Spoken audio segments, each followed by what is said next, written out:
नमस्कार, मैं हूं दर्शंकर। न्यूज बाइस्कोप में आप सबों का स्वागत है। आज की सबसे बड़ी खबर यह है कि चुनाव आयोग ने सीएम हेमंत सोरेन के लीज आवंटन मामले को लेकर सुनवाई की है और सीएम हेमंत सोरेन की तरफ से उनके वकीलों ने एक बार फिर वक्त मांगा, लेकिन इस पर चुनाव आयोग ने नाराजगी जताई है। चुनाव आयोग ने बार बार वक्त देने से इनकार कर दिया और साफ साफ कहा है कि अगली तिथि में या तो सीएम खुद पेश हों या फिर उनकी तरफ से जो लिखित तौर पर जवाब दाखिल किया गया है उसी के आधार पर चुनाव आयोग अपना फैसला ले लेगा। अगली तिथि सुनवाई की 14 जुलाई निर्धारित की गई है, यानी 14 जुलाई उम्मीद की जा रही है कि कुछ बड़ा फैसला चुनाव आयोग की तरफ से लिया जा सकता है। हमारे साथ हमारे संवाददाता मदन है, उनसे जानता है। मदन, क्या कुछ जानकारी मिल रही है इस पूरे मामले को लेकर? देखिए, बिल्कुल आज चुनाव आयोग में इस मामले पर सुनवाई हुई। खनिज लीज मामला जो है, इस पर सुनवाई हुई।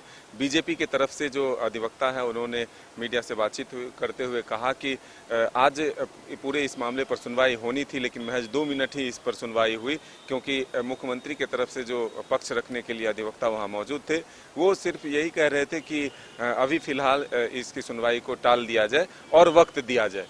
लेकिन जिस तरह से बीजेपी के पक्ष के तरफ से जो अधिवक्ता है उनका साफ तौर पर कहना था कि ये सरासर जो है लाभ का मामला बनता है और इसलिए इसमें सदस्यता जानी चाहिए मुख्यमंत्री की। उन्होंने कहा कि ये देश में पहला ऐसा मामला है जहां मुख्यमंत्री अपने ही हस्ताक्षर से लीज लेते हैं और उसका लाभ उठाते हैं। इसलिए पहले ऐसा मामला जो है न्यायालय में नहीं आया है, तो इसलिए इस पर जो है एकदम त्वरित फैसला लेते हुए निर्णय सुनाया जाना चाहिए और इसलिए इसकी सुनवाई होनी चाहिए। वहीं जो मुख्यमंत्री की तरफ से जो पक्ष रखने के लिए अधिवक्ता थे उनका साफ तौर पर कहना था कि हमें और वक्त दिया जाए ताकि हम एक ठोस जवाब दे सकें।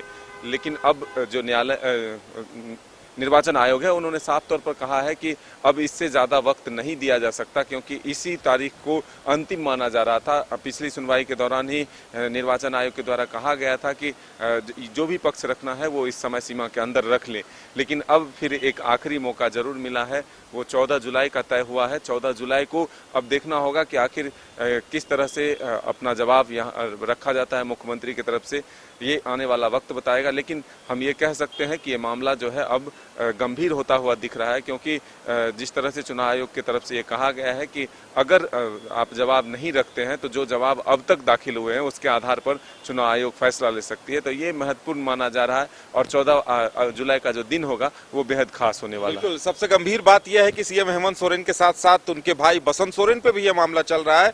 उन्हें भी जवाब दाखिल करना है और उन्हें भी 15 जुलाई की तिथि अंतिम तौर पर दी गई है।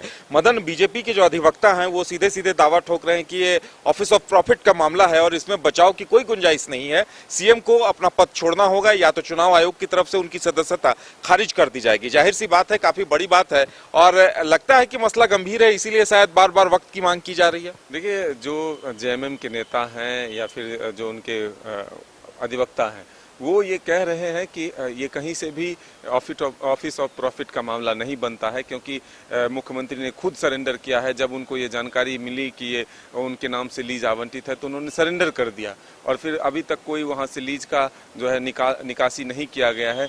तो ऐसे में ये ऑफिस ऑफ प्रॉफिट का मामला नहीं बनता है। तो लेकिन जो अब बीजेपी के तरफ से पक्ष रखने वाले अधिवक्ता हैं उनका साफ तौर पर कहना है कि ये न्यायालय में इस तरह का मामला पहले आया ही नहीं है, इसलिए इसके कोई उदाहरण नहीं है कि इस मामले में किसी को राहत मिली है। इसलिए ये मामला बेहद ही गंभीर है और मुख्यमंत्री स्वयं अपने हस्ताक्षर से अगर लीज आवंटित करते हैं और खुद को उसका लाभ लेते हैं तो ये ऑफिस ऑफ प्रॉफिट का मामला बनता है। उनकी सदस्यता तुरंत जानी चाहिए। ऐसे में अब देखना होगा कि निर्वाचन आयोग क्या फैसला लेती है। अगला जो तारीख है 14 जुलाई, उसमें मुख्यमंत्री की तरफ से क्या कुछ पक्ष रखा जाता है, इसके लिए हम सबों को थोड़ा इंतजार करना होगा। बहरहाल बीजेपी का सीधा सीधा आरोप यह है कि मुख्यमंत्री खुद खान मंत्री के प्रभार में थे और उन्होंने अपने ही दस्तखत से अपने नाम से माइंस आवंटित करा ली है। ऐसे में मसला गंभीर है। बहरहाल हर किसी को इंतजार इस बात का है कि चुनाव आयोग अंतिम निर्णय क्या लेता है। फिलहाल हमारे साथ इतना ही, हमें दीजिए इजाजत और आप देखते रहिए न्यूज बाइस्कोप। नमस्कार।